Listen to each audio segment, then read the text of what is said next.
Hello children, welcome to AIMS India's online classes.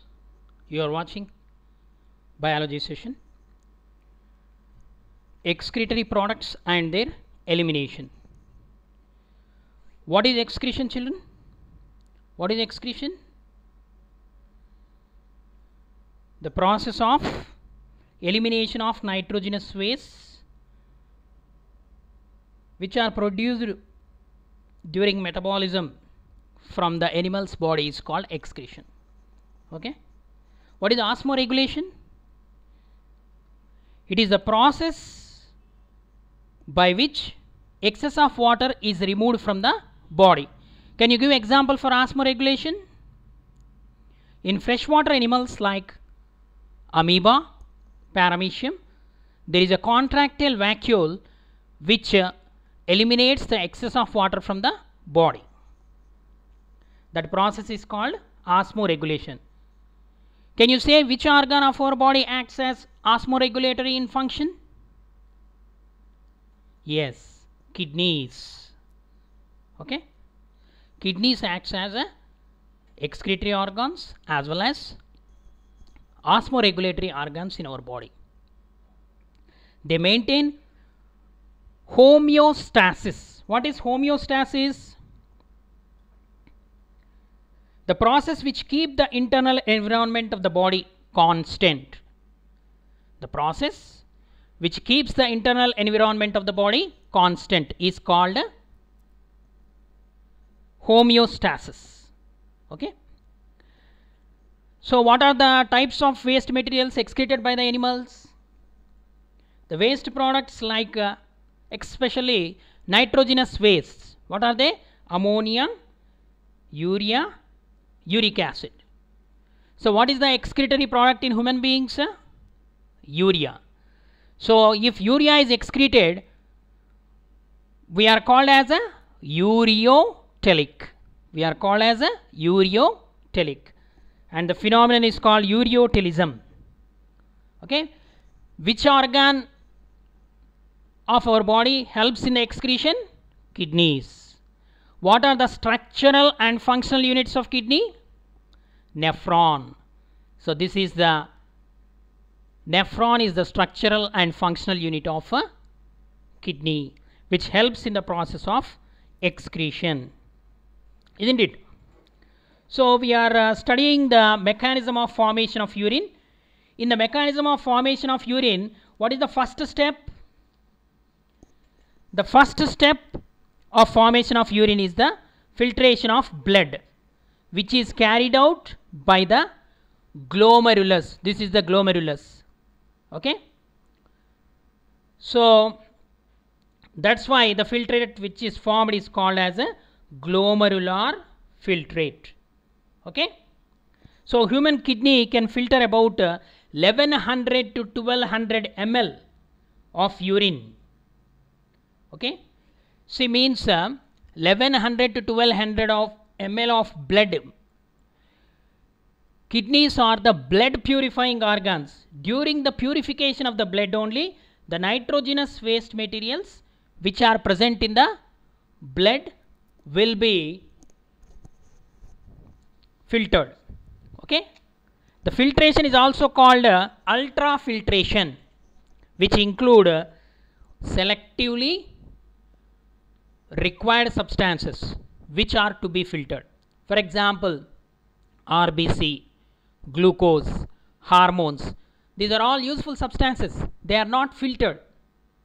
Okay.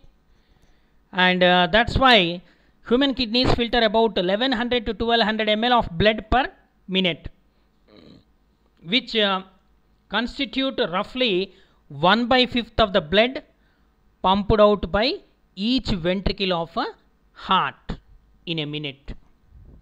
Okay. The force for the glomerular filtration is provided by the difference between the blood pressure in the glomerular capillaries, that is 77 mm of Hg, and the sum of them. Okay, let us proceed, children. So we will continue.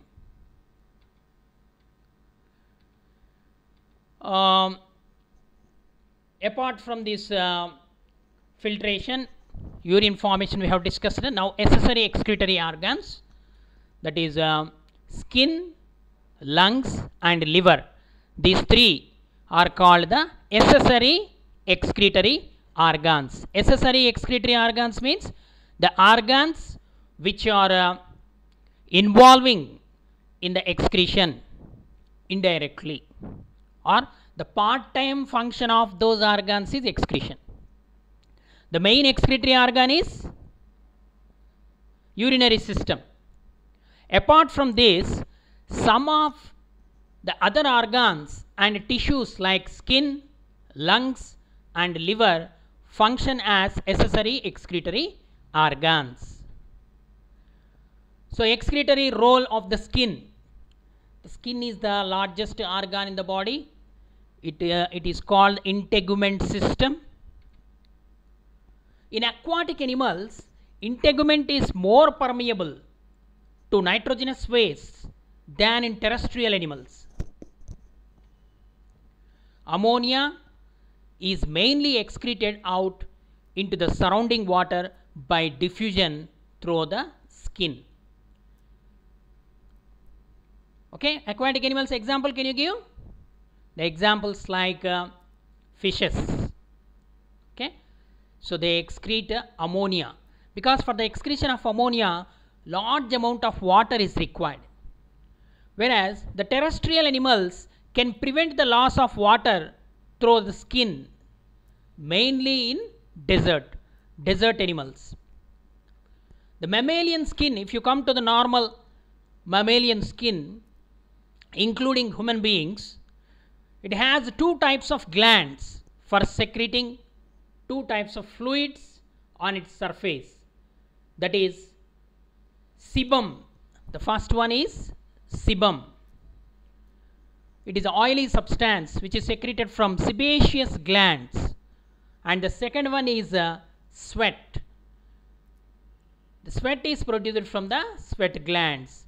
Actually, some excess of salts and water will be filtered by the sweat glands of the skin, which are located in the dermis region. Okay, so they eliminate the waste materials in the form of sweat. So sweat is an aqueous fluid, means containing water, which contains sodium chloride, lactic acid, urea, amino acids and glucose. It excretes mainly water and sodium chloride and small amounts of urea and lactic acids. Okay, those sweat contain all these sodium chloride, lactic acid, urea, amino acids and glucose. The amino acids, glucose, they are not present in the sweat. Only small amounts of urea and lactic acid and sodium chloride and excess of water is present in the sweat. Remaining are filtered. The sebum is a wax-like secretion which eliminates some lipids such as waxes, sterols, other hydrocarbons and fatty acids on the skin. So here the skin is functioning two ways. The two types of substances are secreted. What are they? One is sweat, which eliminates excess of salt and water, whereas sebum, it is a waxy like secretion produced by sebaceous glands which are present under the skin, whereas sweat is secreted by sweat glands. Okay, both are richly supplied with blood capillaries, so the filtration, partial filtration takes place by these organs. That's the reason why in summer season more sweat we will get. In winter season the sweat pores are inactive. Okay, so but at the time of, for example, when you are doing a physical work, more sweat is secreted, more water we consume. Okay, so excretory role of lungs. You know very well the primary function of lungs is respiration, to provide the it helps in the oxygenation of blood. Oxygenation of blood. Inside the lungs, in the alveoli, air sacs, the blood combines with oxygen and convert into oxygenated blood. That oxygenated blood is supplied to cells where it oxidizes the digested food material and release energy, that is called cellular respiration. Okay. At the same time, lungs also help in the elimination of carbon dioxide. Okay. So these lungs help to eliminate the waste products of respiration. What are the waste products of respiration? Carbon dioxide. This carbon dioxide must be eliminated from the body. So lungs play a very important role. Along with this carbon dioxide, some water in the form of water vapor is also eliminated from the body. In this way, lungs acts as a excretory organs. Okay. Next, excretory role of liver. What is liver actually? Liver is the largest gland present in our body. It acts like a factory. It performs several functions, very, very important functions. So it is the only organ which has the high regenerative capacity. Okay, high regenerative capacity means if any damage occur to the liver, it easily heals by means of mitosis, cell division. It will again rectify. Okay, children. So now here we are discussing the role of liver in excretion. So the liver plays an important role in the excretion of cholesterol.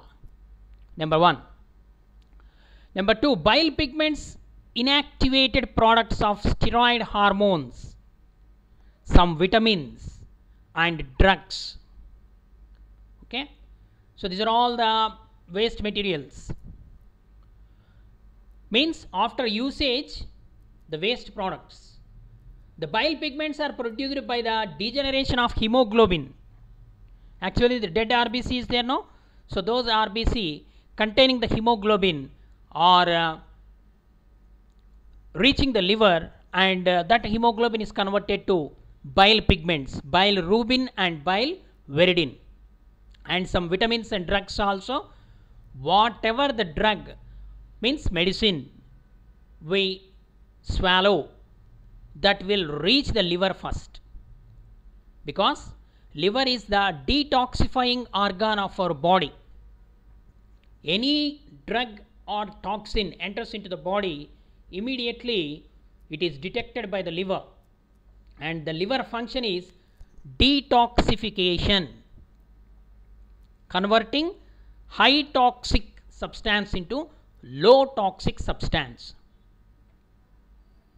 So the bile pigments are produced by the degradation of hemoglobin of dead RBC cells in the liver, and through the bile ducts, the bile pigments are passed into the intestine and are eliminated along with the fecal matter. So these bile pigments, they are entering into the duodenum along with the bile juice, and after the digestion, the unwanted bile pigments are eliminated along with the undigested food or fecal matter. Okay. And the liver also plays very important role in excretion. In what way? Means actually the metabolism of amino acids produce ammonia. Okay. Ammonia is highly toxic. So that ammonia is converted into urea, okay, in the liver. Okay, children. The liver converts ammonia into urea in a process called ornithine cycle. So after conversion of ammonia into urea only, the kidneys will excrete in the form of urine. Okay. So the kidneys excrete the nitrogenous waste products in the form of urine. Hence, kidneys secrete urine continuously in their nephrons. Nephrons. Now come to the nephrons. Nephrons are the functional units of kidneys. They are the functional units of kidneys. So each kidney is made up of numerous delicate tubules called uriniferous tubules. Uriniferous tubules or nephrons. Okay, see here, this entire structure is called a nephron. Okay, nephrons are held together by a little connective tissue in which blood vessels, nerves and lymph vessels are also present. Okay, nephrons are held together by little connective tissue in which blood vessels, nerves and lymph vessels are also present.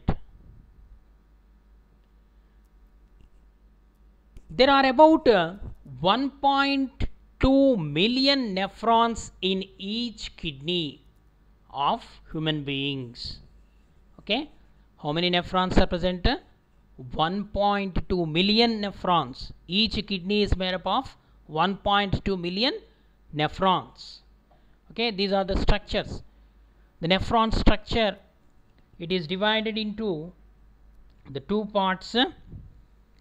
Nephron consisting of a cup-like Bowman's capsule. This is the Bowman's capsule, cup-like Bowman's capsule.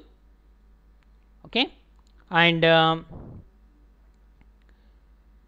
enclosing a bunch of capillaries. Here the bunch of blood capillaries are present, formed by different arterioles. Okay, they together form arterioles means small arteries. The arteries divide into small capillaries called arterioles, and they form a network of capillaries that is called glomerulus. This glomerulus acts as a filtration bed. Okay, next a proximal convoluted tubule. Now this is the Bowman's capsule or Malpighian body, Malpighian capsule. Okay, this is the next part, proximal convoluted tubule, PCT. Next, the proximal convoluted tubule is continued by loop of Henle. Okay, Henle's loop, hairpin like structure. Then distal convoluted tubule. Okay, next the last part, a collecting duct. Very simple. Remember, a Malpighian tubule, what do you call nephrons. Nephron consisting of, nephron is the structural and functional unit of kidney. Nephrons are the structural and functional unit of kidney. There are 1.2 million nephrons are present in each kidney.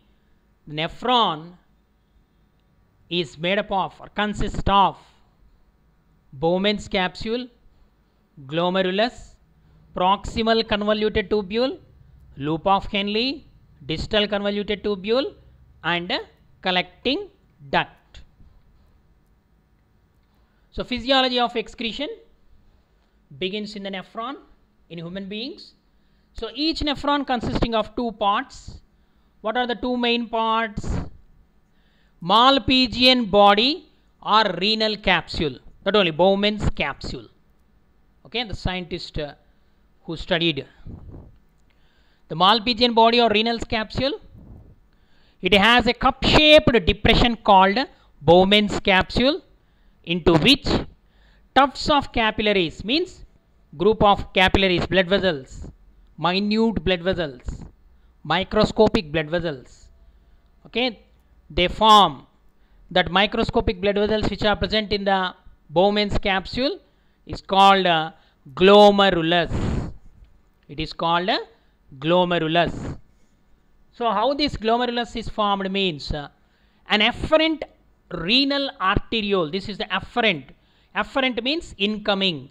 The artery which brings blood to the kidney or the artery enters into the kidney in the form of efferent renal arteriole, enters the Bowman's capsule. It divides into capillaries forming glomerulus, okay, and leaves as, comes out as, and leaves as efferent. Okay, efferent means incoming, efferent means outgoing, okay, and leaves as efferent renal arteriole, enters the capsule, divide into capillaries forming glomerulus, and leaves as efferent renal arteriole. Okay, it is repeated here. So the renal artery enters into the capsule, divide into capillaries forming glomerulus, okay, and leaves as efferent arteriole, renal arteriole, and leaves as efferent renal arteriole. That's all. Okay, the artery enters as efferent arteriole, divides into capillaries and form glomerulus, and leaves the Bowman's capsule as efferent arteriole. Okay, the efferent renal arteriole then supplies blood to the remaining part of the tubule. It will supply the blood to remaining part of the tubule and join to renal vein, and join to renal vein is filtered in the Malpighian body. Okay,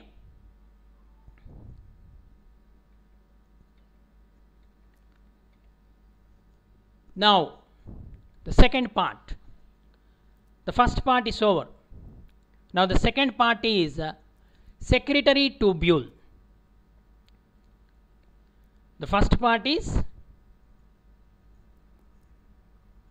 Bowman's capsule. The second part is secretory tubule. It starts after the Malpighian body and is divided into three distinct regions. What are the three distinct regions? Proximal convoluted tubule. So this is first one. Second, loop of Henle. This is the second one. Okay, the first one is proximal convoluted tubule, second one is loop of Henle, and the third one is distal convoluted tubule, and the last one is collecting duct. Okay, so what is proximal convoluted tubule? The proximal convoluted tubule, it starts immediately here, starts immediately after Bowman's capsule, after Bowman's capsule, makes a few coils, it makes a few coils in the cortex, cortex means the part of kidney, and proceeds towards medulla of kidney, and proceeds towards medulla of the kidney. Okay, outer cortex, inner medulla. Okay, next, loop of Henle. Loop of Henle tubules make a U shape. See here, the loop of Henle make a U shape, this one. This is loop of Henle. Okay, it make a U shape, make a U-shape turn or U-turn in the medulla, forming loop of Henle. Thus it has a descending and ascending portion. It has descending and ascending. Ascending means proceeding, descending means coming down. Ascending and descending portion. Next, the third part is distal convoluted tubule. So this is the distal convoluted tubule. It starts after loop of Henle. So first Bowman's capsule, continued by proximal convoluted tubule, which forms several coils in the cortex region and enters into the medulla region. In the medulla region, it opens into loop of Henle. Now the third one, loop of Henle, opens into distal convoluted tubule, which starts as the loop of Henle and joins the collecting tubule. Last one, collecting duct. Okay, These collecting ducts unite. So there are every nephron is having a own collecting duct. Okay, these collecting ducts unite with each other in the medulla region, inner side of the kidney, to form the larger duct. So that larger duct is called the duct of Bellini. The duct of Bellini. Okay, all these collecting ducts united together and form a large duct called a duct of Bellini. Now, so these the tubule, so these run through the renal pyramids, internal renal pyramids, and open into renal pelvis. Renal pyramids in the internal structure of kidney, renal pyramids. So these renal pyramids opens into renal pelvis. In these tubules, various substances from the filtrate, nephric filtrate, they are reabsorbed. The useful